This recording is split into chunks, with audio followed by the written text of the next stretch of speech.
Dès qu'il s'agit de l'histoire de l'Algérie, il y a comme des frustrations.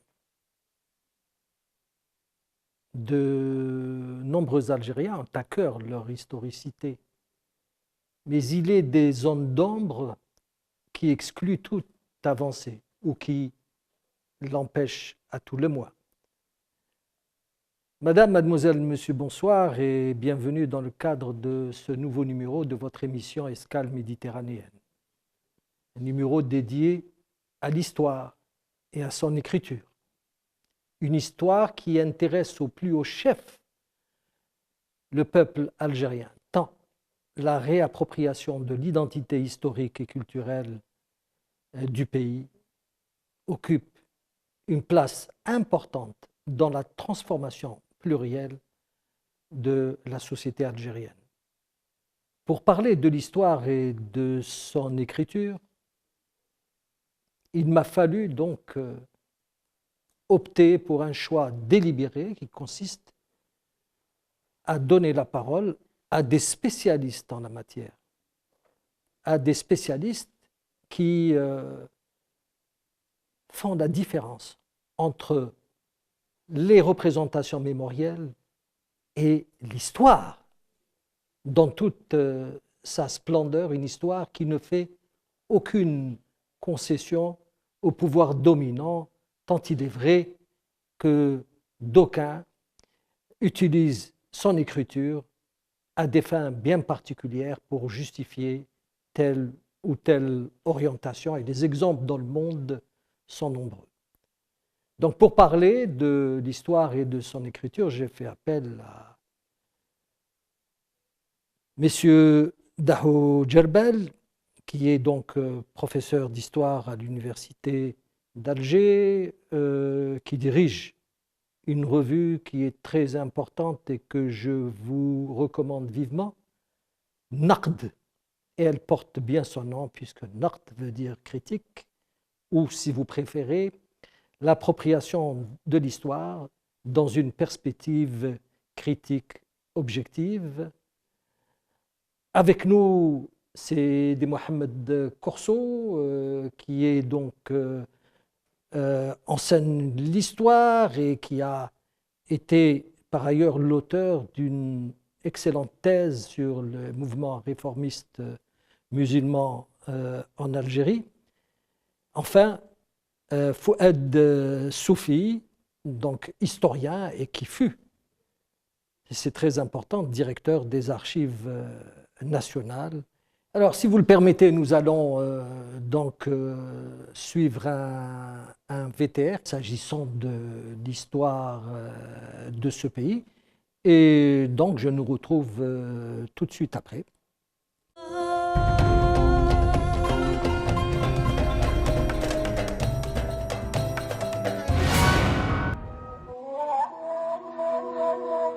Des pans entiers de l'histoire ont été effacés ou voués au silence, alors que militants et mouvements politiques ne sont pas appréciés en fonction de la place qu'ils ont occupée, mais en fonction de ce qu'ils sont devenus. Le remodelage du passé à l'image du présent devient alors chose courante. Sont ces raisons qui ont poussé en novembre 1974 Mohamed Boudiaf, fondateur du FLN et du Parti de la Révolution socialiste, à sortir de sa réserve pour vouer aux gémonies ceux-là même qui ont écrit et continuent de le faire en déformant par intérêt ou par ignorance les faits, en attribuant à des gens des rôles qu'ils n'ont pas joués, idéalisant certaines situations et passant d'autres sous silence, refaisant l'histoire après coup. Dans Aux sources du nationalisme algérien, Kamel Bouguessa conforte le constat fait par l'auteur de Où va l'Algérie, pour faire remarquer que les attitudes de certains chercheurs et celles de témoins oculaires convergent pour alourdir ce climat. De son point de vue, l'occultation des discontinuités réduit du coup toute prétention à l'analyse théorique. Ben Youssef Ben Khadda, président du gouvernement provisoire de la République algérienne, n'hésite pas à reconnaître que l'écriture de l'histoire, une histoire qu'on a vécue soi-même, n'est pas chose aisée. Elle peut donner lieu à des règlements de compte comme elle peut être faussée par le subjectivisme et quelquefois la mythomanie. En d'autres termes, Il faut donc prendre garde aux déformations et aux falsifications qui, à force de se répéter sans essuyer le moindre démenti, finissent par s'ériger en vérité officielle. Dans son ouvrage intitulé Le mouvement d'indépendance en Algérie, entre les deux guerres, 1919-1939, Mohamed Gnanish, militant de l'étoile nord-africaine et du Parti du peuple algérien, considère qu'il est dans la nature de l'État d'aller jusqu'au bout de sa logique. Ancien membre de l'ALN et universitaire réputé pour ses pertinentes analyses, Slimane Chir se veut plus incisif et direct, surtout lorsqu'il soutient, dans l'Algérie en armes, que l'histoire peut et doit commencer à s'écrire.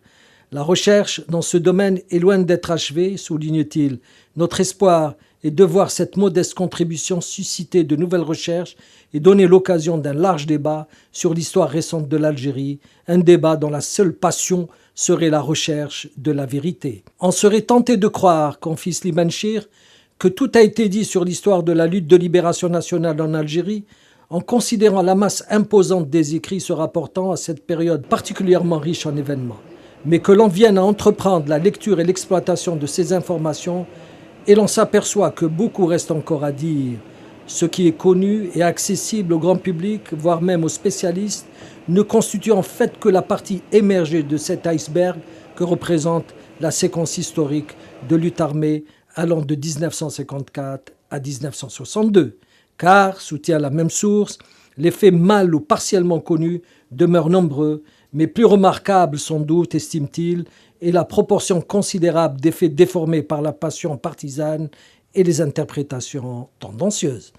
Slimane Chir n'exagère nullement en soulignant que ce n'est pas par un pur hasard si l'histoire de la guerre d'Algérie est en proportion le fait d'auteurs étrangers. Mais, de son point de vue, le problème n'est pas tant d'algérianiser l'histoire de l'Algérie, et plus particulièrement celle de la lutte de libération nationale, que de la décoloniser, c'est-à-dire de la débarrasser de son caractère polémique qui la réduit à ne se concevoir qu'en réponse à l'histoire élaborée et conçue dans le cadre de l'idéologie de la caste coloniale.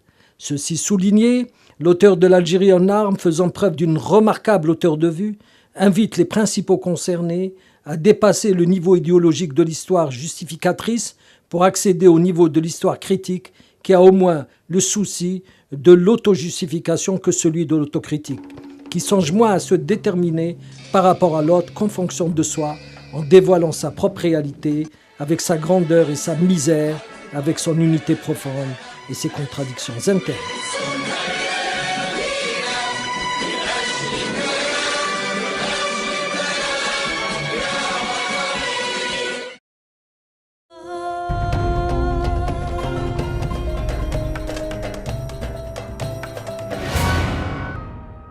Nous revoilà à l'hôtel El Jazeer, espace emblématique silonais qui avait accueilli en son temps les généraux Eisenhower, De Gaulle et bien d'autres officiers supérieurs alliés qui devaient décider donc du débarquement des forces alliées contre l'Allemagne hitlérienne. Avec nous ce soir pour parler d'histoire, puisque c'est le sujet que nous avons choisi pour vous, un plateau, une participation efficiente qui va nous proposer quelques éclairages, notamment pour commencer, c'est Dahoud Jerbel, ce rapport qui est, ou si vous préférez, cette confusion qui est faite entre les représentations mémorielles et l'histoire. La question soulève deux problèmes. Le premier problème, c'est que jusqu'alors, l'histoire, d'une manière traditionnelle, disons, et puis académique aussi, considérée comme seule source de l'écriture, la source écrite. Dans la source écrite, on peut considérer les manuscrits, on peut considérer les rapports, on peut considérer tout ce qui a été produit pour témoigner ou pour agir sur un événement, sur un moment de l'histoire. Donc il y a un fond considérable d'écriture de toutes sortes, qu'elles fussent des écritures officielles ou des écritures privées, donc qui constituent en fait le fond sur lequel travaille l'historien, ou sur lequel a travaillé l'historien depuis très longtemps. Puis, petit à petit, est apparu un autre courant, en particulier dans l'histoire contemporaine, dans l'histoire du temps présent, qui était de reprendre aussi d'autres sources qui sont les sources orales. Et considérer ces sources orales, peut-être pas au même titre que les sources écrites, mais aussi comme une source pour l'écriture de l'histoire. Les partisans et les conservateurs de la démarche classique de l'académie en histoire ont considéré que la source orale, au mieux, était un récit de vie, au pire un roman historique. Et donc c'est une source qui n'était pas tout à fait valide comme source vérifiable, comme source stable et incontestable, vérifiée, disons, pour réfléchir sur un moment de notre histoire.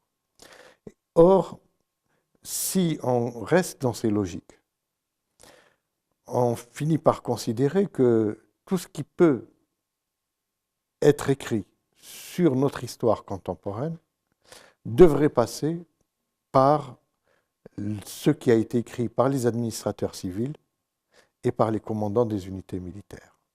Parce que 80% des fonds d'archives sur lesquels nous pouvons travailler sur l'histoire contemporaine de l'Algérie, entendu comme le début de l'occupation française de l'Algérie, jusqu'à 1962 et même peut-être après, 80% de ces fonds sont des fonds qui ont été produits par le dominant. Donc qu'en est-il des fonds laissés par les autochtones, par les Algériens? Et là, il est évident que nous sommes confrontés à des cultures qui sont des cultures de l'oralité, où l'écrit existe, les manuscrits existent dans les zaouïas, dans ce qui restait de l'administration ottomane, dans ce qui est resté du Beylik. Donc ces fonds existent, et pour beaucoup, là aussi c'est un autre problème, on peut les trouver à Istanbul, dans les fonds d'archives de l'Empire ottoman, et la plupart du temps en langue osmanli. Donc au fond, nous sommes ici devant une sorte de, disons, d'impasse, à savoir comment faire pour approcher notre histoire avec notre regard à nous, avec notre pensée à nous, sans tomber sur une sorte de regard sur nous-mêmes à travers le point de vue de l'administrateur civil et du capitaine. Donc au fond, écrire l'histoire à travers l'archive écrite ne suffit pas, à mon sens. Il faut compléter aussi par la source orale. Et pour terminer, la source orale porte aussi en elle un certain nombre de dérives possibles. Parce que la source orale, vous prenez un témoin ou un acteur dans les années 60, vous l'enregistrez sur un moment de l'histoire dont il a été témoin ou acteur direct, vous le prenez dans les années 70 de l'ère Boumediene, vous le prenez dans les années 80 de l'ère Chadli, vous le prenez aujourd'hui dans l'ère Bouteflika, le discours n'est plus le même. L'interprétation n'est plus la même. Le prisme dans lequel il raconte son histoire n'est plus la même. Donc voilà les éléments à la fois de force et de limite de la source écrite comme de la source orale. Merci. Sidi Mohamed Kourch. Bon, concernant le dernier problème, il est fondamental dans le sens où d'abord la source écrite dont il a été question, elle reflète un certain regard, une certaine analyse à un moment donné, qui émane d'une autorité bien précise. Hein. Les archives, si on parle du mouvement national, les archives de police sont totalement différentes du regard que portaient les nationalistes, de manière générale, sur le moment historique de l'époque. Maintenant, si on parle du témoignage oral, effectivement, le témoignage oral évolue dans le temps, pour deux raisons. D'abord, il y a un problème de mémoire, la mémoire qui s'amenuise, mais qui en même temps s'approprie par moments de manière indirecte et inconsciente la mémoire des autres. hein, et il y a une double identification à l'événement lui-même, l'événement vu à travers l'acteur lui-même qui a été, lui, à un moment donné, présent dans un événement. Il parle de cet événement à partir de son propre prisme, à partir de son regard, à partir du moment T où il a été dans cet événement-là. Et également, il y a cette dérive dans la mesure où il y a une réappropriation du discours de l'autre. Cette réappropriation, nous la constatons actuellement avec la disparition de beaucoup d'acteurs. Si on parle de telle bataille ou de telle bataille, celui qui est resté en vie, hein, se réapproprie l'événement. C'est moi qui ai fait cet événement, c'est moi qui étais présent, c'est moi qui... il devient l'acteur principal aux dépens des autres acteurs, qu'il efface de manière brutale, hein, et de manière immorale également. Et donc là, nous nous trouvons confrontés à un problème de méthode fondamentale. Comment utiliser notamment la source orale. Très juste. D'ailleurs, cet état d'esprit a fait dire à Mohamed Boudiaf, attendez qu'on ne soit plus de ce monde pour vous mettre à écrire l'histoire et pour fabriquer un passé révolutionnaire que vous n'avez jamais eu. Si Fouad Soufi. D'abord, je voudrais apporter un tout petit rectificatif. Je n'étais pas directeur aux archives, des Archives nationales, j'étais sous-directeur aux Archives nationales après avoir fait toute ma carrière à Oran, aux archives de la wilaya d'Oran. Et donc, j'ai une sorte de double casquette, mais plus archiviste qu'historien. La question de la mémoire, on l'apprend quand on travaille aux archives, on l'apprend en face, en pleine figure, parce que justement, et Dahoul a suivi de Corso l'ont très bien dit, il y a autant de problèmes, autant de questions à poser à la source écrite qu'à la source orale, et encore plus à la source orale qui a été écrite. La source orale qui a été écrite, ce qui est légèrement différent. On peut capter le souvenir de quelqu'un par un enregistrement sonore, mais lorsqu'il se met à écrire, la main devient lourde, et il n'est pas évident qu'il soit en relation parfaite avec le passé. Et pour sortir un peu peut-être de la guerre de libération nationale, on a dans notre passé au moins l'autobiographie d'Ibn Khaldoun, où il raconte ce qui lui est arrivé dans sa vie jusqu'à un moment donné. Mais lorsqu'on va lire Kitab al-Ilba, le livre des exemples, on ne retrouve pas cette touche intimiste. Il sait faire la différence entre sa vie et son œuvre d'historien. On retrouve une autre source orale écrite, c'est le poème de l'Akhtar Ben Khlouf sur la bataille de Mazagran, puisqu'il y a participé et il en fait un très long poème. Et on peut continuer à chercher ces sources orales écrites. C'est un peu un des paradoxes. Mais c'est vrai qu'il faut appliquer à la source orale, qu'elle soit orale, non orale ou écrite, le même type d'approche, c'est-à-dire la méthode critique, dès que les historiens apprennent à l'université. Parce que dans le fond,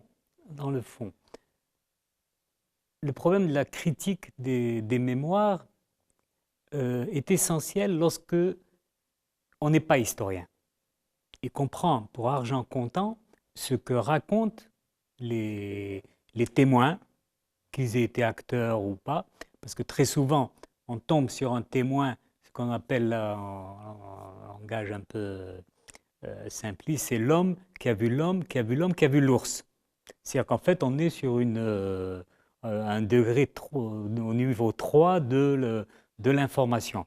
Mais très souvent, dans les archives, c'est ce qu'on trouve aussi. Le préfet, quand il fait son rapport, il n'a pas vécu l'événement. Il s'appuie sur le rapport du sous-préfet, qui lui-même s'appuie sur les rapports du commissaire ou de l'inspecteur de police pour tel mouvement social ou telle manifestation. Mais évidemment, tous, autant qu'ils sont, que ce soit l'inspecteur, le sous-préfet ou le préfet, si l'événement en question peut leur porter préjudice, ils en diminuent l'intensité, mais si au contraire, ça peut leur valoir une éventuelle promotion, du coup, cet événement devient un événement capital. Et l'historien, sans esprit critique, peut transformer cet événement secondaire en événement principal dans l'histoire du pays, ou le contraire. Et ça, ça existe dans pratiquement, ou presque en tous les cas, la plupart des livres d'histoire auxquels j'ai pu en tous les cas avoir accès. C'est-à-dire que l'historien devient l'otage à son corps défendant, et pas forcément volontairement, de sa source. Et là, il y a des méthodes, c'est la méthode critique, mes collègues en parleront mieux puisqu'ils la pratiquent tous les jours, la confrontation des sources. Une source ne suffit pas, qu'elle soit orale ou écrite. Une seule source ne suffit pas. Elle m'aide à signaler un événement, mais certainement pas à faire l'analyse critique de cet événement. Il m'en faut d'autres. C'est pour ça que la mémoire, c'est important. C'est vrai, la mémoire pour la période de la guerre de libération, c'est important. Mais, et je reprends la fin de ce que disait Daho, le problème, c'est que cette mémoire risque de devenir, et elle l'est très souvent, autoritariste. C'est ça l'histoire et c'est comme ça que je veux qu'elle soit écrite. Et on confond le vécu personnel avec le mouvement général de l'histoire. Est-il vrai que l'histoire s'écrit, et là je suis entièrement d'accord avec vous, s'agissant de la conjoncture, est-il vrai que l'histoire s'écrit du point de vue de l'idéologie dominante en place? Parce que lorsque l'histoire est interpellée, c'est pour des raisons bien définies, c'est-à-dire qui permettent à tel pouvoir de se reproduire et par la même occasion de justifier sa gestion. Effectivement, alors là, c'est le risque que court l'histoire, en tout cas dans des sociétés, dans des régimes autoritaires, c'est qu'elle soit instrumentalisée par le politique. Et instrumentalisée par le politique, on va se retrouver devant des zones grises ou des trous de mémoire, où on va se retrouver devant des tabous. Donc, vous êtes appelé à faire un travail. Là, on est en train de parler de l'histoire à caractère politique, mais l'histoire ne se résume pas aux politiques. Il y a d'autres domaines d'écriture de l'histoire, mais contentons-nous de parler du politique, puisque ça intéresse beaucoup les Algériens. Et quand je parle de tabou, je vais vous donner un exemple vivant, pour ne pas rester un peu dans l'abstrait. Le 1er novembre 1954, à Algerville, il y avait un groupe issu des gens du 1er novembre 1954, enfin de la réunion des 21 ou des 22, qui ont constitué les premiers groupes qui devaient passer à la lutte armée. Le premier groupe FLN a été très rapidement arrêté et démantelé. Des actions armées ont eu lieu par des éléments messalistes, fidèles à Messali Haj. Des attentats contre des objectifs français, coloniaux, ont eu lieu à Alger. Des gens ont été arrêtés qui ont accompli ces actions, les actions de novembre 1954 à Alger. Ils ont été jugés, condamnés à mort et exécutés sous la guillotine. Il a fallu attendre 1984 pour que leur nom figure sur les murs de Serkaji. Ils sont morts pour l'Algérie indépendante parce que c'était des messalistes, donc il fallait ne pas les inscrire dans l'histoire. Donc c'est un des exemples d'une instrumentalisation de l'histoire à des fins politiques de légitimation d'un parti unique dominant. Sidi Mohamed. Bon, moi, je partirai d'un manuel d'histoire que j'ai utilisé au moment où j'étais enseignant à l'École normale des institutrices à Alger. C'était en 72-73. portant sur le mouvement national. Il y avait une figure présente, bien présente.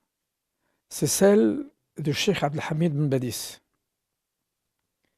Il y avait une figure qui était absente, mais on la sentait, elle était là. Hein, c'est celle de Baissal El-Hajj. Il y avait une troisième figure, c'est celle de Farhat Abbas. Et concernant Farhat Abbas, je me permets de dire que j'ai appris à l'université d'Alger. On m'a enseigné. Je l'ai répété durant 6 ans, avant d'avoir accès aux archives d'Aix-en-Provence, que Farhat Abbas était un naturalisé. Jusqu'au jour où je suis tombé sur la fiche de police de Farhat Abbas, et là j'ai eu la preuve que Farhat Abbas n'était pas naturalisé. Et bon. L'instrumentalisation de l'histoire et de l'histoire politique et culturelle, hein, elle traverse en fin de compte l'Algérie de 1962 jusqu'à maintenant. C'est un peu ce qui a été attribué à Farhat Abbas, Allah yarhamou, et il l'avait déclaré qu'il avait interrogé les vivants et les morts, mais cette déclaration qu'il avait faite, c'était en fonction d'un contexte politique bien précis, d'un contexte qui voyait plusieurs partis aspirer à un avenir de l'Algérie dans le cadre d'une union avec la France. Mais le contexte ayant changé, le mouvement national s'étant radicalisé, il y a eu une nette évolution de Farhat Abbas, puisqu'il devint par la suite président du GPR. En 1936, quand ce papier est paru, Cheikh El-Bachir, Cheikh Abdelhamid Ben Badis a publié un article très très fort dans lequel il condamne en fin de compte Farhat Abbas et sa déclaration. Ce que l'on ne nous dit pas, c'est que par la suite, il y a eu un papier tout aussi fort publié dans Shihab en faveur de Farhat Abbas. Farhat Abbas avait son propre regard, avait sa propre démarche. Pour en finir avec ce cas-là, j'explique la réaction très forte, pour ne pas dire virulente, très dure, de Ben Badis par ceci. Il aurait eu peur que les Algériens ne s'inscrivent dans la démarche de Farhat Abbas. Et donc, il fallait qu'il stoppe en fin de compte, qu'il installe une barrière, qu'il met en place une barrière contre ce courant, parce que, quel que soit X, Farhat Abbas avait ce pouvoir de la parole et donc de la présence politique. Pour parler un petit peu du religieux et parler du présent, hein, au moment, dans les années 80-90, on a sorti des oubliettes les Zaouïas. En 2000, on leur a donné une association nationale. Ils sont devenus un instrument de l'appareil politique. Hein? Porte-parole, mais en même temps acteur. Hein?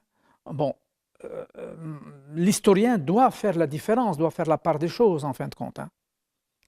Enseigner l'histoire, produire un texte historique, hein, ne doit pas prendre en considération cette instrumentalisation de l'histoire par l'institution politique quelle qu'elle soit. Très bien. Pas plus tard qu'il y a, c'était à l'occasion de la célébration de la commémoration de l'anniversaire de Cheikh Abdelhamid Ben Badis, un documentaire est passé. Et on avait même l'impression qu'à la tête du mouvement national depuis des décennies, jusqu'au 1er novembre 1954, jusqu'à l'indépendance nationale, il n'y avait qu'une seule association.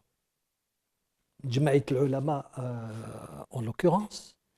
Et cela provenait du fait qu'à un moment donné, au niveau des hautes sphères, il y avait une problématique et il fallait, un tant soit peu, minimiser le rôle joué par le FLN, qui fut le véritable déclencheur du 1er novembre 1954, alors que ce mouvement national est porté depuis la nuit des temps, notamment durant la période contemporaine par l'émir Khalid, par l'étoile nord-africaine, et que par ailleurs le premier à avoir revendiqué l'indépendance nationale du pays, ce fut bel et bien Messa el-Hajj, et pas Jamaït al-Ulama, comme d'autres partis réformistes qui étaient pour l'avenir de l'Algérie dans le cadre d'une union avec la France.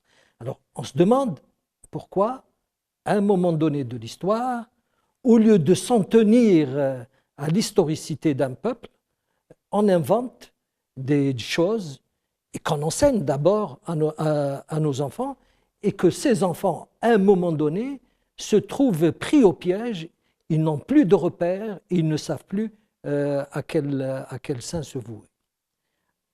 À ce propos, il y a eu 2 noms qui ont été bannis pour des raisons politiques. Le premier et le plus ancien, c'est Messa el-Hajj. Bon. Messa el-Hajj, maintenant, est présent. Hein? Un des aéroports de l'Algérie porte son nom. Le deuxième nom qui était banni, c'est Farhat Abbas. On avait essayé d'organiser à Oran, dans le début 80, un séminaire sur Farhat Abbas, qui était à l'époque en résidence surveillée. Cela ne s'est pas fait. Bon. Maintenant, il y a une université, il y a un aéroport également qui porte le nom de Farhat Abbas. Là, il faut dire également que... Ce fut le cas pour Ben Youssef Ben Khedda Ben Youssef Ben Khedda aussi. Là, il faut dire aussi qu'il y a une évolution, en fin de compte, dans les esprits, dans l'approche de l'histoire de manière globale. C'est le même cas, et je finirai avec ceci, pour le 8 mai 45. Le 8 mai 45, ceux qui sont morts le 8 mai 45 sont considérés comme des victimes, dhahaya. Ceux qui sont morts le 1er novembre 1954 jusqu'en 1962 sont des shuhada. Où placer dans cette logique, le Mokrani et l'émir Abdelkader? Où les placer? C'est des victimes ou c'est des shuhada? En fait, au lieu de faire une lecture linéaire de l'histoire, c'est une lecture hachée, c'est une lecture coupée, c'est une lecture qui est faite en fonction de notre regard partisan. Quand je dis notre, de l'institution politique, du regard partisan que porte l'institution politique à l'histoire nationale. C'est Fouad Soufi. C'est vrai, parce qu'on rêve tous d'avoir ce roman national d'une Algérie qui vient depuis je ne sais où, et puis qui, justement, tout va bien. Il n'y a pas d'histoire nationale. Un ensemble homogène. Mais en fait, le problème, moi je le verrai dans l'usage que l'on fait du passé. Mais qui fait cet usage? Jusqu'à présent, il y a un mot qu'on n'a pas prononcé, ce n'est pas l'usage du passé par les historiens, mais bien par le politique. Par le politique qui veut façonner le mode de pensée de la société. Donc on a cette histoire officielle qui s'enseigne à l'université, à l'école primaire et dans le cursus, mais qui s'arrête au baccalauréat. Elle vaut ce qu'elle vaut. Et évidemment, elle est construite en fonction de ceux qui dirigent présentement. On a assisté comme ça à... d'ailleurs, quand nous étions à l'université, le héros, c'est le PPA. Et puis, dans les années 72-73, subrepticement, c'est devenu l'association des ulama. Mais les uns comme les autres, à mon humble avis, avaient tort. Chacun était dans une position politique, pas historienne. Pas historienne. À l'université, on enseignait Messali, comme on enseignait Ben Badiz, pour autant qu'ils m'en souviennent. On n'a jamais eu de problème à l'université. Maintenant, ce qui se passe à l'école, au collège, ça c'est une autre histoire que je ne maîtrise pas, donc je n'avancerai pas. Mais ce qu'il y a de mauvais, en tous les cas, pour ne pas dire dangereux, c'est la pression des groupes porteurs de mémoire. Et ce qui est encore plus dangereux dans le travail que font les non-historiens, c'est ce qu'on appelle le présentisme. C'est-à-dire qu'ils transfèrent dans le passé leurs problèmes d'aujourd'hui et entre autres leurs angoisses. Alors si je reviens à Farhat Abbas, bien sûr qu'il n'a jamais eu la nationalité française, on le savait. Enfin, on l'a appris en tous les cas. On l'a appris comme tu l'as très très bien expliqué. Moi, on m'a enseigné qu'il Oui, était oui, naturalisé. bon, nous on ne nous l'a pas enseigné. On était dans deux sections différentes. On ne l'a pas enseigné parce que ce n'était pas un problème d'histoire, qu'il fût ou pas. Par contre, le professeur qui a enseigné ça était porteur d'un discours Voilà. idéologique qui lui Tout à permettait fait. de il n'était pas dans l'histoire. Il qui n'était pas dans l'histoire. Mais ce que j'ai appris à lire dans son article, La France, c'est moi. Ce que j'ai appris à lire dans les rapports de Farhat Abbas et de Ben Badis, c'est complètement différent, alors là, de ce qu'on m'a enseigné. D'abord, quand il dit j'ai visité les cimetières, j'ai interrogé les vivants, les morts, etc., on ne m'a pas parlé de la patrie algérienne. De la nation algérienne. La patrie, je crois, la patrie ou la nation. La nation. Et il termine par un point d'interrogation. Donc, Ben Badis lui répond Sha'b al-Jazairi muslimun wa min al-uruba yantasib, etc. Mais une fois qu'il a répondu ça, mais il se retrouve la main dans la main pour régler des problèmes réels que ces simples débats. Ensuite, quand il dit... Au Congrès musulman. Pardon ? 1936. Au Congrès Voilà, musulman. mais avant d'arriver à ça, bon, oui, on arrive justement au Congrès musulman de 1936, dont on ne parle plus aujourd'hui encore. Mais les historiens travaillent sur le Congrès musulman. Dernièrement, j'ai lu dans une très mauvaise traduction d'un article en arabe, le Congrès islamique. J'ai entendu quelqu'un, je pense que c'est un enseignant, parler du Congrès. Il a confondu le Congrès musulman avec le Congrès de l'Association des Ulama. Je ne vois pas ce que les communistes faisaient au Congrès de l'Association des Ulama. Bon.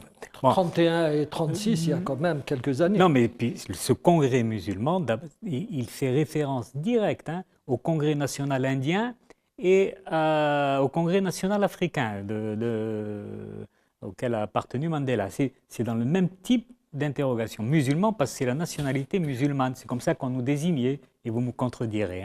C'est comme ça qu'on désignait. Musulmans. On était des musulmans, on n'était pas Français musulmans. Après, ça va venir après, français. Ça va venir après. Mais par contre, lorsqu'il s'est agi de régler les problèmes politiques, les ulama et ceux que représentait Farhat Abbas vont se retrouver la main dans la main. Et là, Mohamed l'a bien montré dans sa thèse. À un moment donné, il y avait les sections de l'UDMA, alors ça, après la Deuxième Guerre mondiale. Je vais caricaturer, et je m'en excuse. Ils se réunissent maintenant comme congrès, c'est la cellule de l'UDMA qui se réunit. Une fois qu'ils ont terminé, ils se réunissent en cellule de l'association des ulama, et sans que personne ne bouge.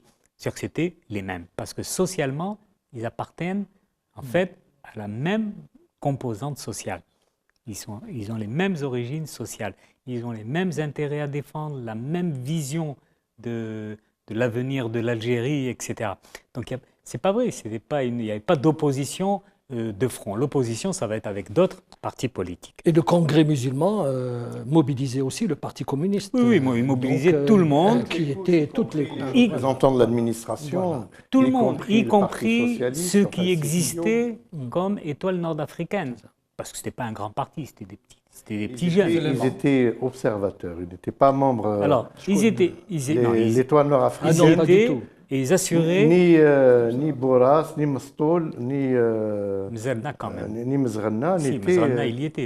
Et ils assuraient les jeunes. Ils étaient en tant qu'observateurs. L'Étoile nord-africaine a condamné. Non, ça va venir, le débat va venir après. A condamné. Ils n'ont rien à condamner. Lorsque la délégation s'est rendue à Paris. Non, ils vont condamner après. Là, on peut revenir là-dessus. Oui, on peut revenir là-dessus. Oui. Mais en 1936, ils ne représentent pas grand-chose. Ce n'est pas eux qui parlent. D'abord, c'est des jeunes. Donc, un jeune ne parle pas devant un vieux. Ils ne parlent pas. Ils assurent la... Comment on appelle ça la sécurité. La sécurité, bon, le service d'ordre. Le service d'ordre. Ils assurent le service d'ordre. Et il va y avoir des problèmes, évidemment, entre un homme de 40 ans et un Gnadesh qui a 21 ans. Un Gnadesh qui va se retrouver à 22 ans membre du comité central du PPA. qui ne supportait pas avec une foule qui n'a pas du tout perdu, qui n'avait pas perdu 50 ans après. Oui, qui n'avait pas perdu. C'était d'ailleurs notre principal informateur. C'est lui qui m'a ouvert les yeux. Mais qui avait des relations avec les ulama. Et il ne les aimait pas beaucoup. Enfin, il n'aimait pas Cheikh Bachir Brahimi. Je voudrais juste ajouter un point, si vous permettez.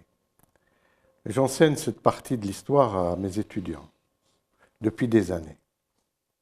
Quand j'arrive à la question du congrès constitutif de l'association des ulama musulmans algériens, il y a environ une 68 membres fondateurs de l'association des ulama musulmans algériens.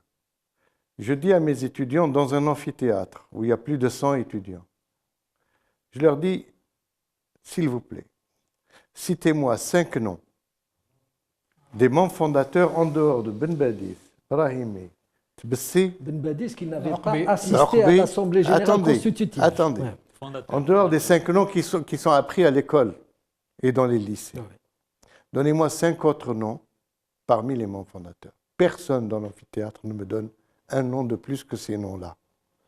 Ça veut dire qu'il y a 63 membres fondateurs qui sont ignorés par l'histoire aujourd'hui, par les générations d'aujourd'hui. Très juste. Voilà un exemple typique. Parmi lesquels les membres fondateurs, ceux qui ont organisé l'Assemblée générale, Omar Smaïl, et ceux qui ont financé, Hafiz, c'est lui qui a financé. Et ceux qui ont financé. Qui ne sont jamais cités. Oui. Bon, voilà. Donc, c'est des exemples typiques d'impasses, de trous béants dans notre histoire. Et ces impasses et ces trous béants sont tellement graves qu'aujourd'hui, la transmission du savoir, je ne parle même pas de la mémoire, touche les jeunes générations. Vous pouvez les prendre autour de vous, parmi ceux qui sont ici, et vous leur demandez d'où vient votre nom patronymique. الاسم تاعك. أعطيني يعني التاريخ تاعو. Je vous donne 2 exemples pour ne pas être très long. Il y a une étudiante, elle s'appelait Deberine. Je lui dis, je m'excuse, est-ce que vous avez une relation avec la mine de Berine? Elle ne connaissait pas la mine de Berine. Son nom est de Berine. Elle ne connaissait pas l'origine de son nom, ni la parenté avec des membres éminents du mouvement national. Une autre s'appelait Boumezreg. Je lui dis, est-ce que vous avez une relation avec la Medjana à Borj? Elle me dit, elle hésitait. Je lui dis, est-ce que vous connaissez Al-Muqrani? Elle a vaguement entendu parler d'Al-Muqrani. Et je dis, Boumezreg Al-Muqrani, ça vous dit rien? Elle me dit, vaguement, oui, peut-être. Elle s'appelle Boumezreg, elle ne connaît pas Boumezreg Al-Muqrani. Quelqu'un est né à Seddouk. Il ne connaît pas l'histoire de Seddouk ni de Qal'ad ibn Abbas. Voilà le problème qui se pose aujourd'hui. Nous avons une génération qui ignore jusqu'à l'origine de son nom et de son territoire natal, son pays natal. Alors, le drame, c'est là. Premièrement, le problème des archives. Sophie Fouad est mieux placée que moi pour en parler. Approprié, séquestré par une administration tatillonne qui met à l'écart l'étude sur un certain nombre de documents et d'archives qui sont quasiment interdits de séjour dans la connaissance. Et donc là, il faut aller plus loin. Quand on parle d'écriture de l'histoire, quand on parle de connaissance et de savoir sur notre histoire, il faut voir les conséquences que ça a sur les générations d'aujourd'hui. Merci. Alors, si vous le permettez, nous allons suivre un VTR qui va nous renseigner un petit peu sur ce qui se fait en matière de production littéraire et audiovisuelle, s'agissant de l'histoire de ce pays. Et donc, je nous retrouve tout de suite après.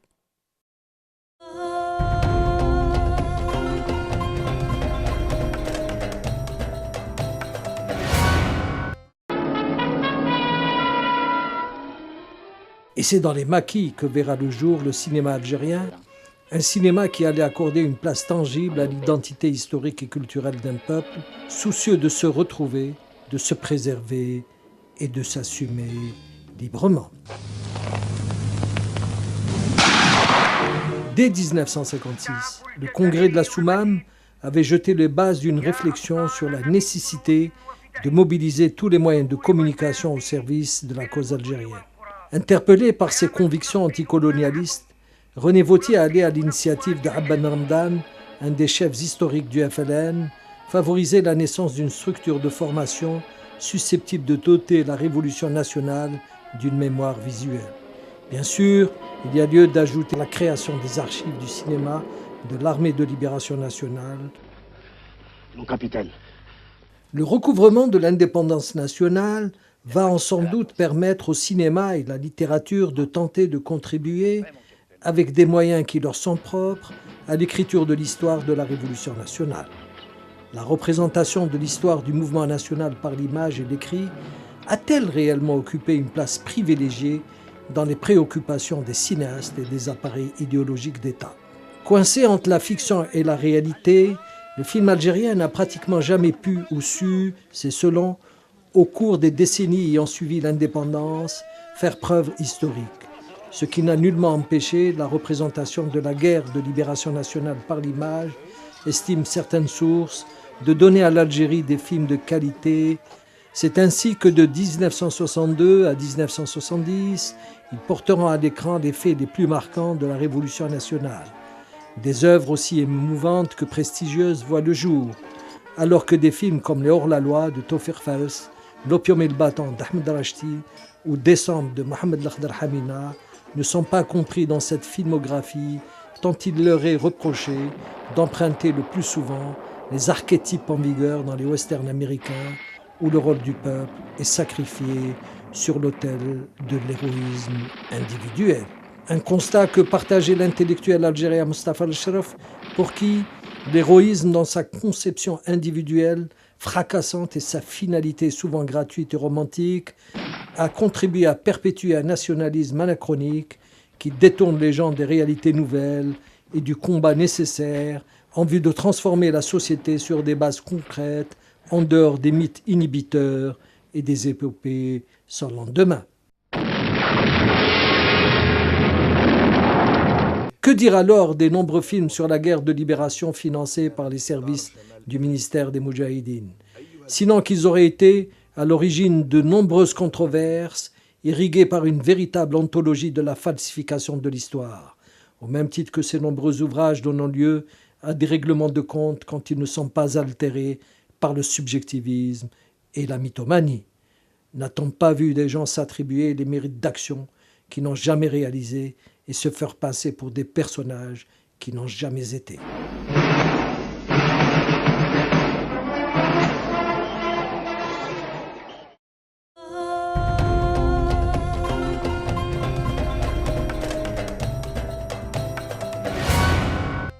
Nous revoilà à l'hôtel El Jazeer, espace emblématique silonais qui avait accueilli en son temps les généraux Eisenhower, De Gaulle et bien d'autres officiers supérieurs alliés qui devaient décider donc du débarquement des forces alliées contre l'Allemagne hitlérienne.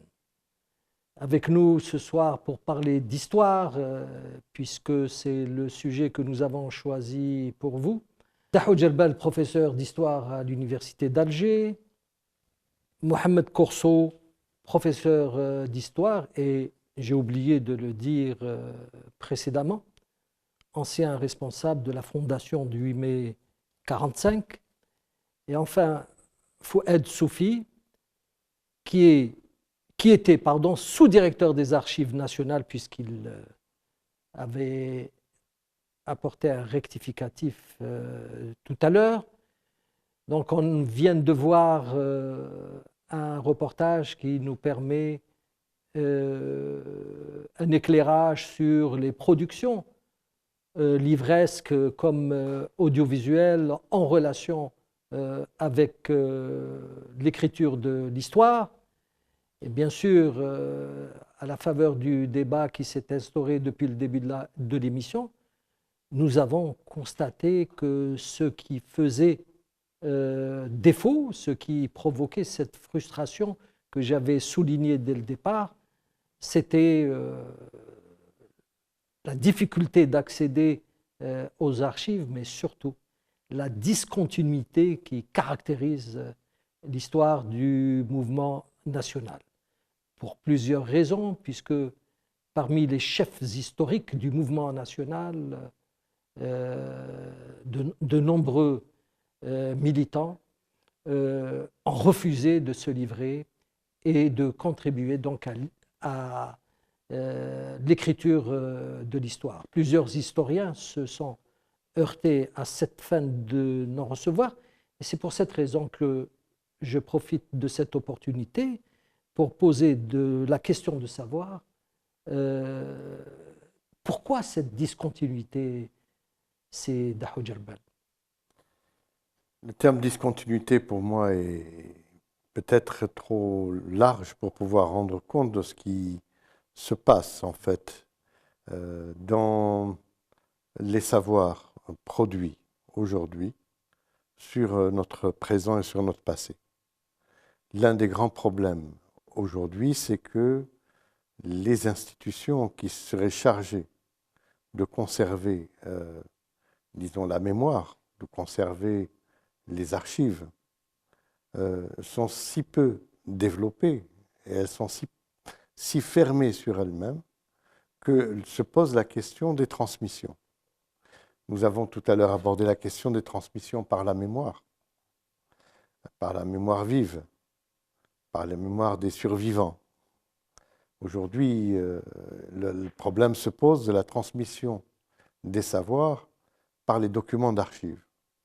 Or, quand on compare ce qui se fait en Algérie aujourd'hui, en termes de conservation, en termes de classement, en termes de valorisation, en termes de mise à la disposition des fonds d'archives qui existent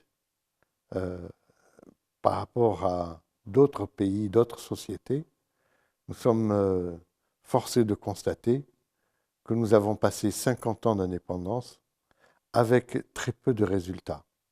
Il ne faut pas minimiser les efforts qui ont été faits par les personnels des archives, et nous avons devant nous Fouad Soufi qui a passé près de 40 ans, ou plus de 40 ans, dans la conservation, le classement et la mise à la disposition de ces archives, à Oran avant de venir à Alger, à la direction des archives nationales. Mais le problème, c'est que souvent, quand ces institutions existent, on met à leur tête des gens qui n'ont rien à voir ni avec les archives ni avec l'histoire. Et ils s'érigent en potentats, bureaucrates, propriétaires privés de fonds qui sont, du point de vue de la loi, de l'ordre du domaine public, mis à la disposition des citoyens algériens, quels qu'ils soient, chercheurs ou non chercheurs. Donc un problème se pose ici de tout ce qui touche au support du savoir sur l'histoire, de l'écriture de l'histoire, ou de l'intérêt sur ce qui est resté comme patrimoine historique dans notre pays. Et là, il y a beaucoup à dire et je préfère juste annoncer que sur cette question-là, il y a eu un glissement, comme il s'est passé pour d'autres secteurs, que ce qui était de l'ordre du domaine public est devenu propriété privée de l'État. Donc, sur le plan du droit, beaucoup d'Algériens se voient refuser l'accès à des archives. Quand vous savez que des chercheurs viennent du fin fond du pays pour pouvoir consulter des fonds d'archives et qu'on ne leur permet de ne consulter qu'un seul carton et qu'on ne leur permet de photocopier que 2 feuillets par jour, ça c'est un scandale sans nom. Donc à ce moment-là, le produit final, c'est justement cette discontinuité. Parce qu'il y a des trous, parce qu'il y a des césures, parce qu'il y a des coups de ciseaux, parce qu'il y a des tiroirs fermés. Merci. C'est Mohamed. Le contenu aussi. Hein. Et inévitablement. Au lieu de travailler sur les archives, on va travailler d'abord sur des ouvrages qui ont été produits et on fait une lecture de la lecture qui n'est que mauvaise. Bon. Pour parler de discontinuité, moi j'aborderai le problème de l'outil linguistique. Hein? Les archives, dans le sens propre du terme, notamment celles se rapportant au mouvement national, avant la résistance armée et par la suite la guerre de libération nationale, dans leur grande majorité ont été rédigées en langue française. On continue également à ce jour à rédiger les documents de l'État algérien en langue française. Il se trouve que nos étudiants ne pratiquent pas cette langue. Le résultat est le suivant. J'ai, par le passé, fait une espèce d'inventaire des références des étudiants. C'était, il y a de cela à peu près 10 ans, 2000-2001. Les seules références qu'on trouvait, y compris dans les magistères qui étaient soutenus, hein. Je ne parle pas des exposés présentés par les étudiants, les mémoires de fin de licence. Il y avait 2 noms qui étaient dominants. Je leur porte tout le respect, mais c'est une approche critique que je fais de l'utilisation des sources. C'était Aboul Qasim Saadallah et Dr Bouaziz, Yahya Bouaziz. Les noms de Qaddash étaient méconnus. On leur demande qui est Qaddash, ils ne savent pas qui c'est Qaddash. Ils ne savaient même pas écrire le nom en arabe de Mustafa al-Shraf. Il y a eu un mieux, si vous voulez, qui a été apporté à la chose, suite à la traduction, notamment des ouvrages de Qaddash. Mais ça reste insuffisant. 20 ans après son édition, comme le dit Annie Deho. Bon. Il y a un travail de traduction qui est fait.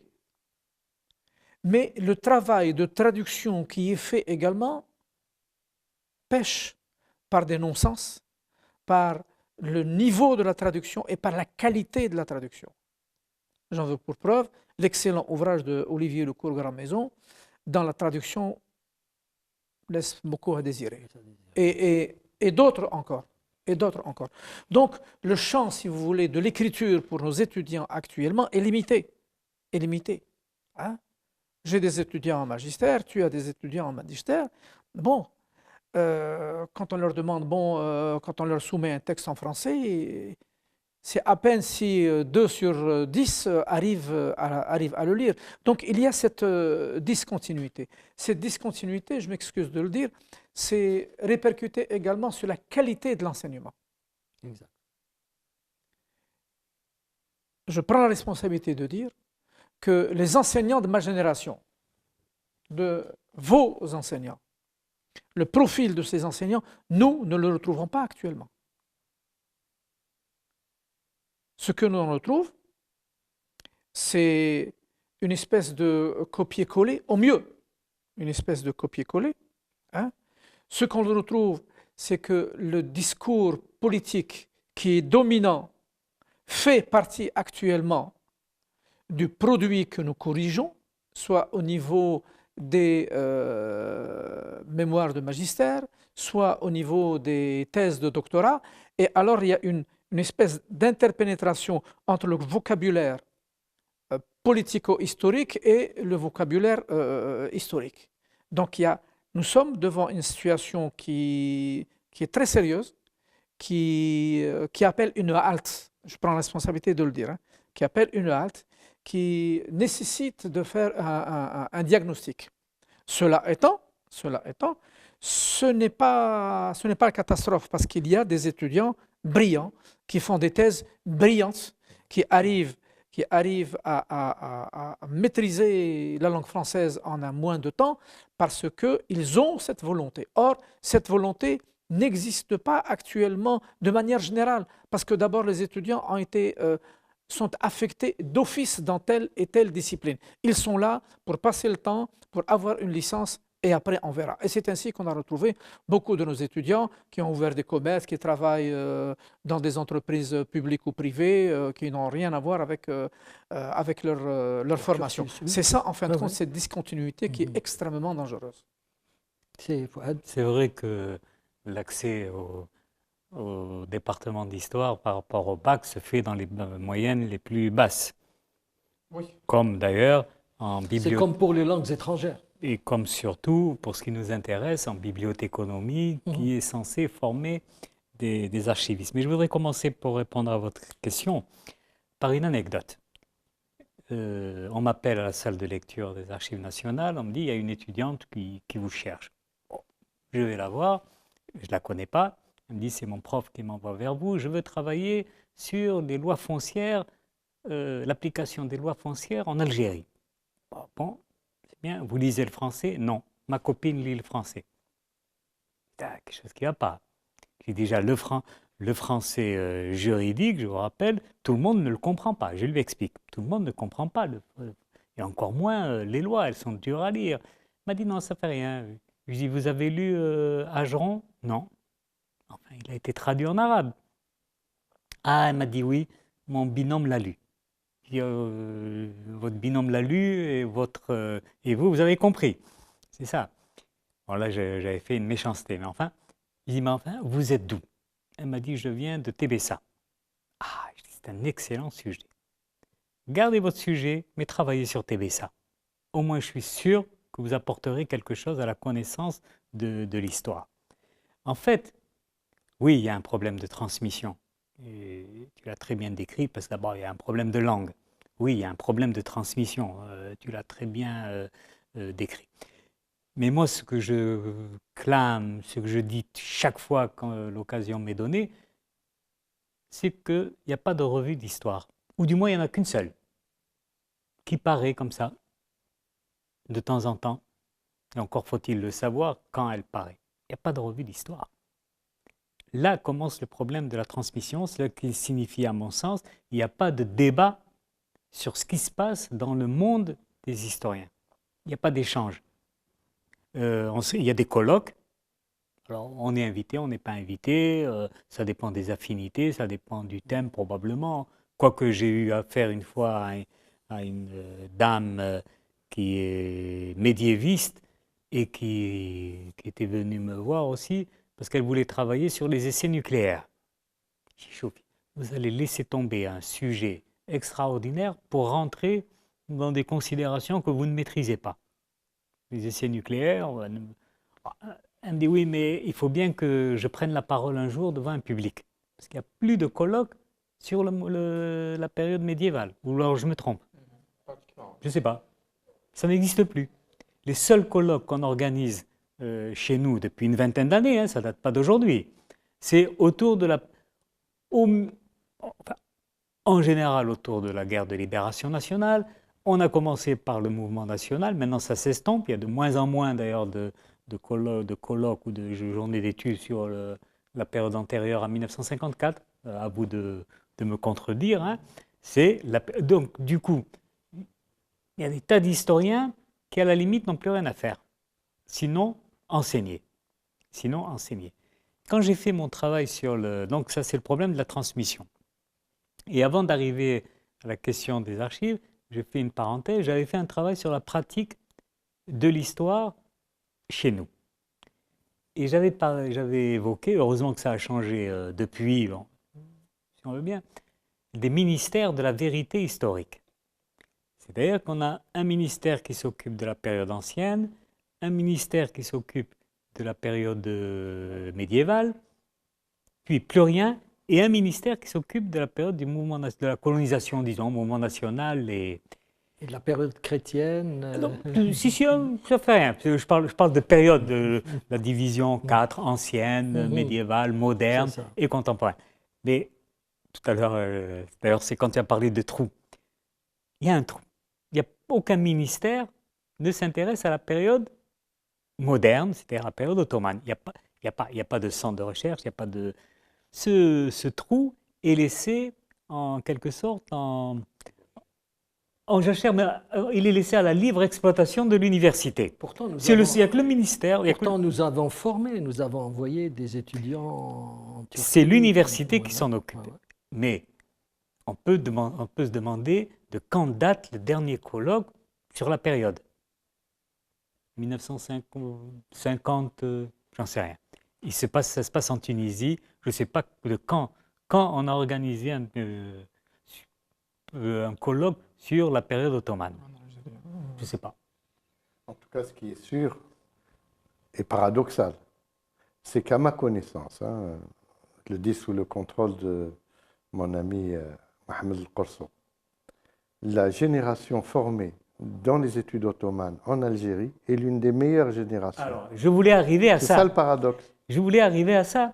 C'est qu'en fait, c'est vrai, il y a eu d'excellentes thèses sur les autres périodes. C'est là qu'on a la discontinuité parce que ça ne se suit pas.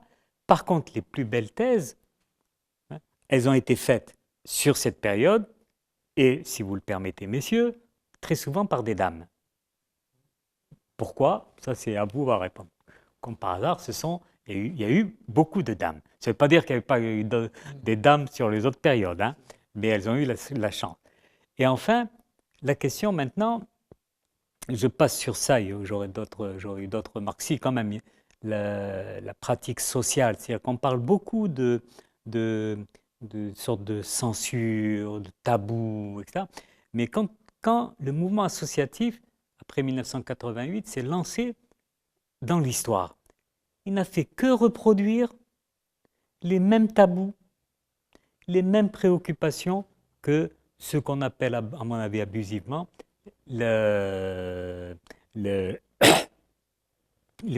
problèmes de l'écriture officielle. Mais à leur manière, soit ils prennent le contraire, et très souvent, c'est ce qu'ils disent, ah oui, vous dites que celui-là est méchant, nous, l'association pour la défense de je ne sais quoi, on dit que c'est un gars bien. Et vous n'avez qu'à dire... alors, aucune association n'a échappé à cela. Ni les grandes fondations comme celle de l'Émir Abdelkader, ni la fondation du 8 mai 45, aucune. Elles se sont inscrites dans la même logique de production, de la fabrication, voilà, pas de la production, c'est trop fort, de la fabrication de l'histoire. Mais on ne fabrique pas l'histoire avec nos petites idées. On l'a fait à partir des sources, et là, il y a effectivement un problème de l'accessibilité des archives. Pas seulement au niveau des archives nationales, mais dans la plupart des institutions. Les archives départementales, les archives Voilà, municipales. dans la plupart des institutions nationales. Bien sûr qu'il y a la loi. Elle est claire, la loi est claire, mais elle est trop claire. La loi est trop claire. Elle dit, voilà, à partir de telle année, tant d'années il faut qu'il y ait une sorte de couverture pour attendre le problème des générations, le problème de sûreté de l'État, les problèmes... Oui, mais ça fait 50 ans qu'on est indépendant. Il n'y a pas eu, il faut être dans ce domaine-là, d'abord, il y a une absence de dynamisme au niveau de la gestion des archives. Tu m'excuses, oui, toi tu étais dans le domaine, moi je parle en tant qu'utilisateur. Il n'y a pas eu d'actualisation de la législation. Sur 50 textes qui ont été produits entre 1978 et maintenant, il y a à peine 3 qui traitent de l'utilisation du droit à l'utilisation des archives. Il n'y a pas eu également... il n'y a pas d'écoute. Il n'y a pas d'écoute. Les enseignants, les chercheurs, les utilisateurs des archives ne sont pas écoutés. Je ne comprends pas pourquoi, de l'autre côté, au moment où s'était posé avec force le problème du 17 octobre 1961, il y a eu ouverture des archives. Et je prononce le nom de la ministre de l'époque, c'était Catherine Trottmann. Là, c'est le block-out, c'est une gestion bureaucratique, administrative, qui verrouille tout. Je te donne la parole. Non, moi je n'en disconviens pas parce que c'est la réalité, il y a une loi. Mais après la loi, aucune loi n'est valable si elle n'est pas suivie de décrets d'application. Aucune loi n'est valable. Ça, Et effectivement, cette loi de 88, c'est un petit peu le serpent de mer. À chaque fois, on entend comme ça, il faut la réviser, il faut la réviser. Moi, je dis, il faut aller calmement parce que c'est une bonne loi. Et la révision ne va encore que nous ramener encore plus loin en arrière. Plus loin en arrière pour des raisons précises. Mais quand je parle d'accessibilité, ce n'est pas uniquement l'accessibilité juridique. Les archives qui ne sont pas classées ne sont pas communicables. C'est là le problème. Où sont les travaux de classement? Que deviennent les travaux de classement? Les travaux de classement sont toujours suivis d'un document qu'on appelle un instrument de recherche, un inventaire, un répertoire, etc. Qu'est-ce qu'ils deviennent? Ils sont à la disposition des chercheurs dans les salles de lecture? Oui, non. Je voudrais poser une question toute sibylline au sous-directeur des archives que vous étiez, directeur des archives à Oran. C'est ça, oui. Et sous-directeur aux archives nationales. Vous aviez cité le nom de Abou Qasim Saadallah tout à l'heure et Mahfoud Qaddash.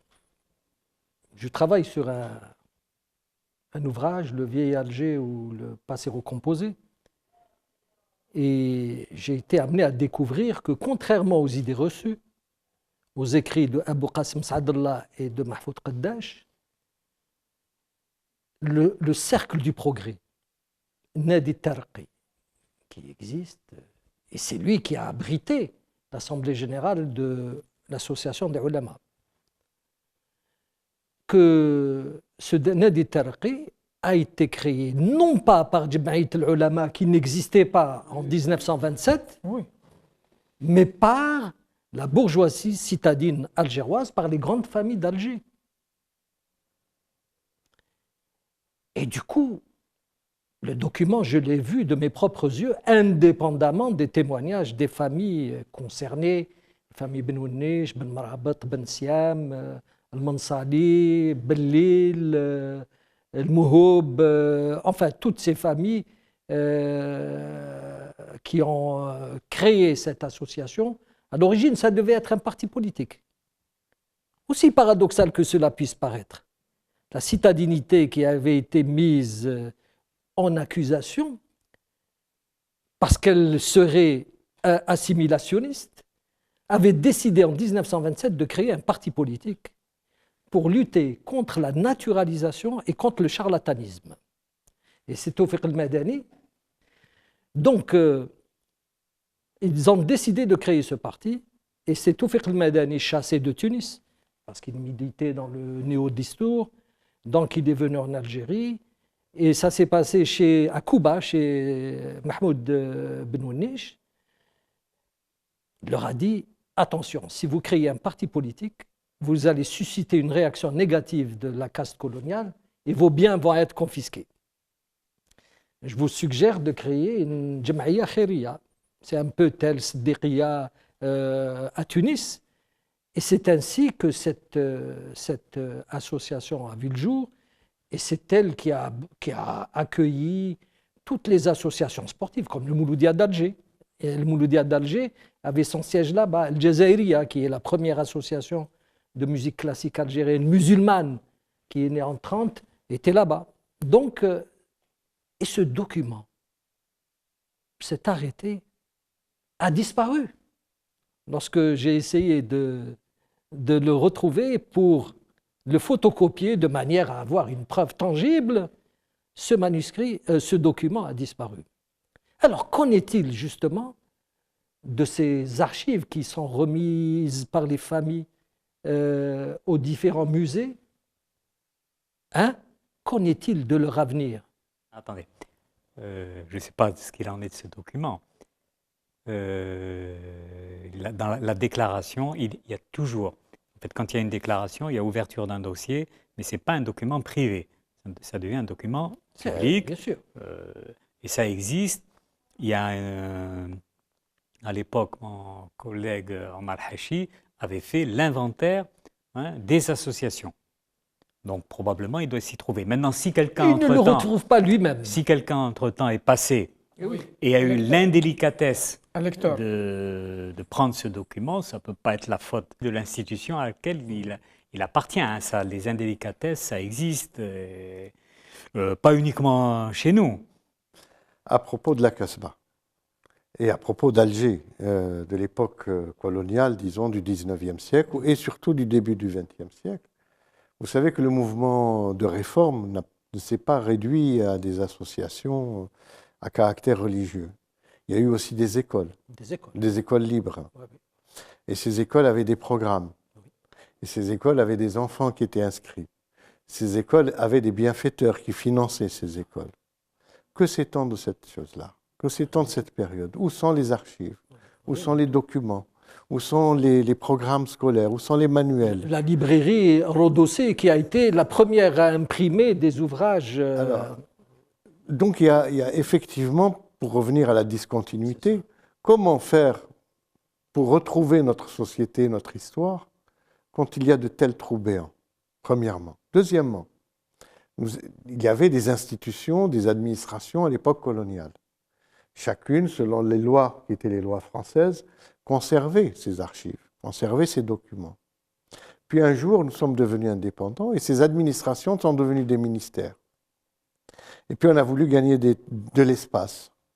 On a trouvé des vieux papiers, on a trouvé de vieux registres. On les a balancés par la fenêtre ou on les a brûlés dans des incinérateurs sur le toit de certains ministères. C'est comme, par exemple, il y avait énormément de films qui ont été laissés par les services Alors, que psychologiques. deviennent justement les archives des actualités filmées algériennes? Que deviennent les archives de la RTA des années 60? Où sont-ils? Qui les conserve? Où sont les répertoires? Est-ce qu'on peut y travailler? Est-ce qu'on peut les exploiter? Vous qui êtes dans le domaine de la réalisation. Vous avez besoin de revenir sur des archives. Aujourd'hui, je vais vous donner un exemple très simple pour ne pas compliquer le problème que nous sommes en train d'aborder. Quelqu'un cherchait un document qui est connu, qui est célèbre, qui est historique, qui est le discours de Boumedienne le jour du coup d'État du 19 juin 1965. Il a cherché dans toutes les archives en Algérie, il n'a pas trouvé. Il a cherché partout en France, il n'a pas trouvé. Il a cherché partout. Il a trouvé où? L'archive sonore du discours, il a trouvé en Suède. C'est-à-dire des éléments qui font partie de notre histoire sont aujourd'hui les originaux, vous devez les acheter à l'étranger. Le numéro que je vous avais présenté tout à l'heure sur le 11 décembre 1960, il y a une photo. Et dans cette photo, il y a une jeune fille qui tresse un drapeau qui vous a beaucoup séduit. Ben, cette photo, nous avons dû l'acheter aux États-Unis pour $140 pour qu'elle puisse figurer dans notre à la une de la revue. Ouais. C'est-à-dire une photo d'archives des manifestations de décembre 1960 à la Keba. Il faut l'acheter chez Paul Getty en Californie. Voilà le problème de l'Algérie. Je vais vous donner un autre exemple. Oui, mais là, le problème de l'Algérie, c'est qu'il n'y a pas d'institution qui se charge d'acquérir, parce que ce ne sont pas des archives algériennes, ce sont des archives privées. Hein.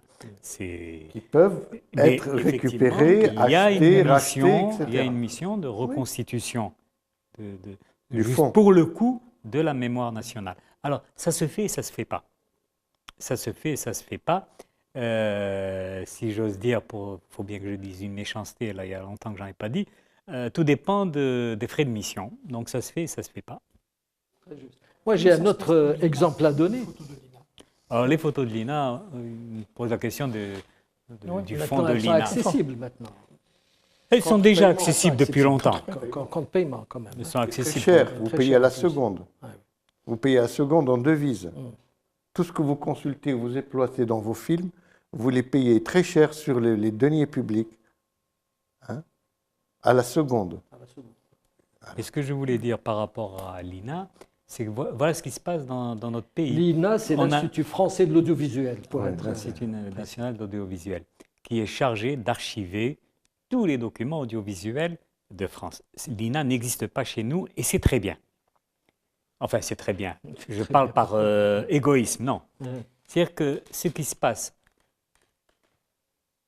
il n'y a qu'une seule institution dans ce pays qui, de par la loi, est chargée de gérer le patrimoine archivistique national. Il n'y en a pas deux. Il n'y a qu'une seule. Et tout est là. C'est pour ça que j'ai dit, c'est peut-être tant mieux. Du coup, lorsque les Français nous proposent généreusement, lorsque M. Emmanuel Hogg vient et nous propose généreusement, comme il a fait avec le Maroc, des archives filmées, il n'est pas reçu par cette institution. Il négocie directement avec ce qu'il décide lui, et tant mieux si on me dément, qu'on me dise non, c'est pas lui qui a décidé, mais enfin bon, faut bien titiller les gens, qui va être son interlocuteur en Algérie. La loi dit bien qu'il n'y a qu'un seul interlocuteur, mais non. Chacun est maître chez soi. Chacun, hein, c'est l'histoire du charbonnier qui est maître chez lui. Mais qu'est-ce qui va au charbon? C'est l'institution. Mais, enfin, qui allait. C'est pas clair. C'est pas clair. Oui. On a des lois dans ce pays, où on les applique ou on ne les applique pas. Moi, j'ai la faiblesse de croire qu'on les applique.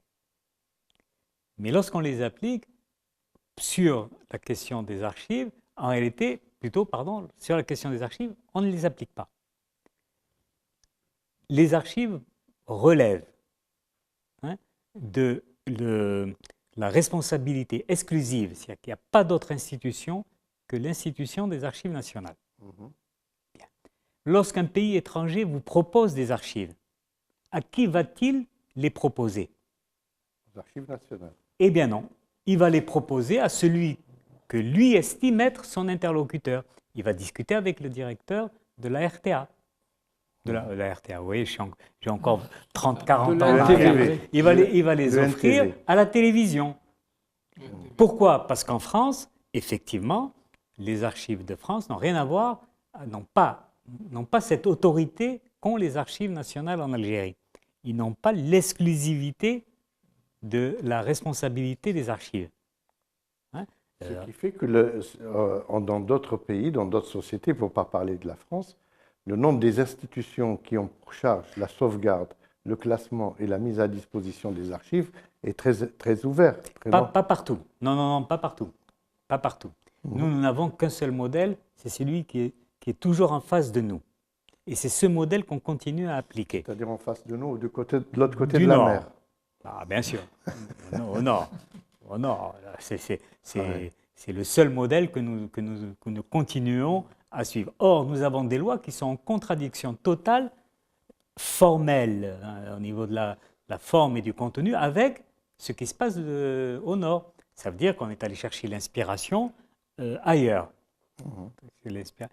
Ce que je dis, c'est lorsque le directeur de l'INA vient, il fait comme si les archives nationales n'existaient pas. Que lui le fasse, c'est son problème. Mais que la partie algérienne le fasse, là, c'est notre problème. Il n'y a pas que ça comme exemple. Un président de l'Assemblée nationale, pas besoin de citer son nom, il ramène un document. Il ramène d'un séjour en Allemagne un document. Il est président de l'Assemblée nationale. Ce n'est pas moi, ce n'est pas monsieur X ou Y, c'est le président de l'Assemblée nationale, le troisième ou le deuxième personnage de l'État. Il ramène un document d'un pays étranger. Un pays étranger. Quand il arrive ici, à qui il le remet? À la Bibliothèque nationale. C'est-à-dire que voilà un monsieur, bien sous tout rapport, il ne peut pas ne pas savoir qu'il existe, que les archives nationales existent. Ce n'est pas la vocation de la Bibliothèque nationale. Et que ce n'est pas la vocation de la Non. Bibliothèque nationale. Il ne peut pas ne pas le savoir. Comment se fait-il que rentré de ce pays, il est sincère, il est honnête, il est tout ce qu'on veut. Que pensez alors de ces productions livresques et audiovisuelles autour du mouvement national, plus particulièrement?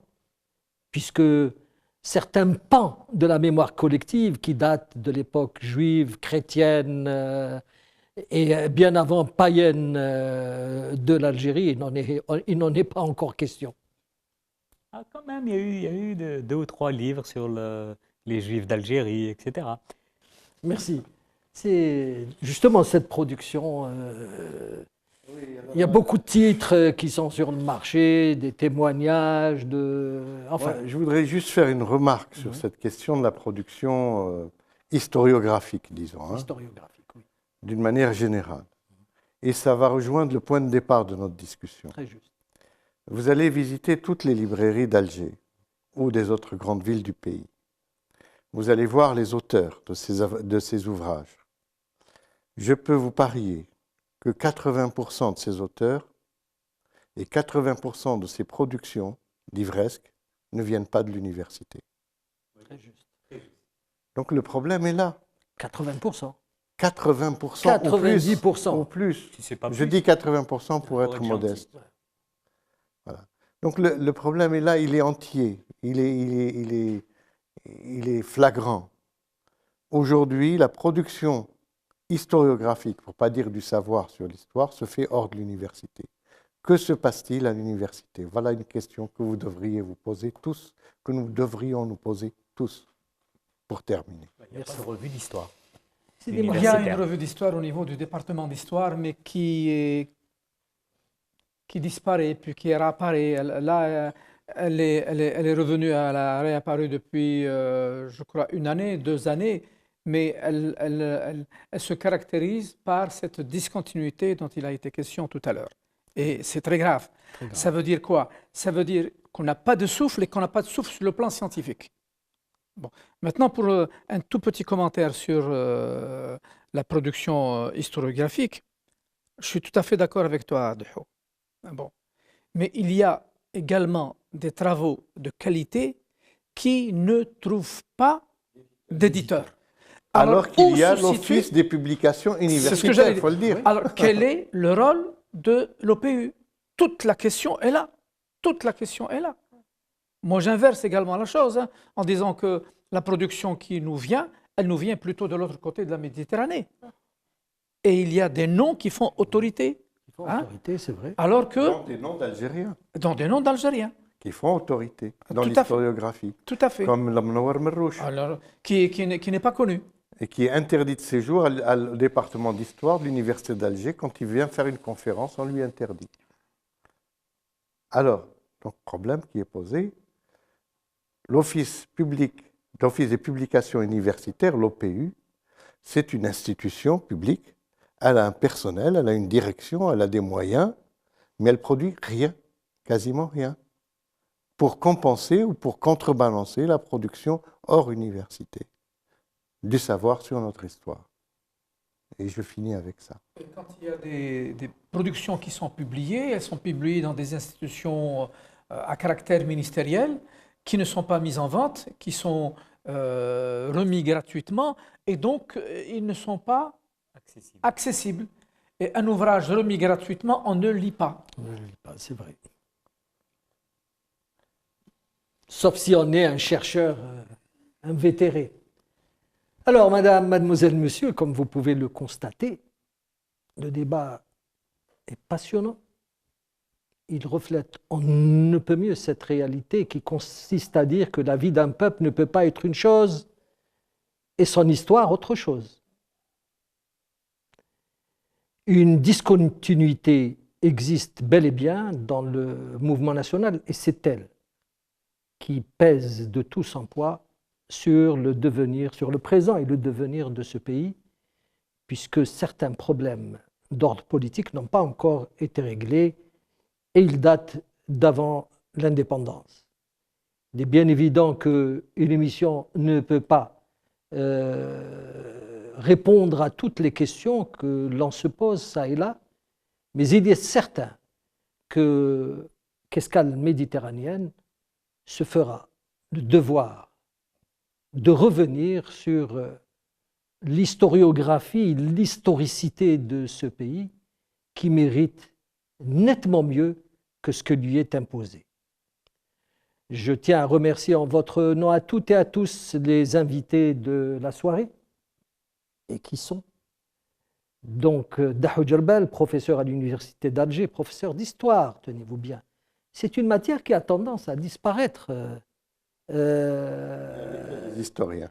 avec les historiens, parce que c'est extraordinaire, parce que lorsqu'on entend parler d'un professeur d'histoire, c'est avec respect, c'est avec beaucoup de doigté qu'on l'aborde. Et c'est une profession dont beaucoup de personnes rêvent. N'est-ce pas, Sidi Mohamed Corso? Vous êtes aussi professeur à l'Université d'Alger, professeur d'histoire. Et enfin, Fouad Soufi, sous-directeur, ancien sous-directeur des archives nationales, et il a été par ailleurs directeur des archives d'Oran, qui était quand même la deuxième ville de ce pays, où donc des archives importantes ont toujours existé. Quant à moi, je vous dis donc dans 14 jours, un samedi à 21h. Au revoir.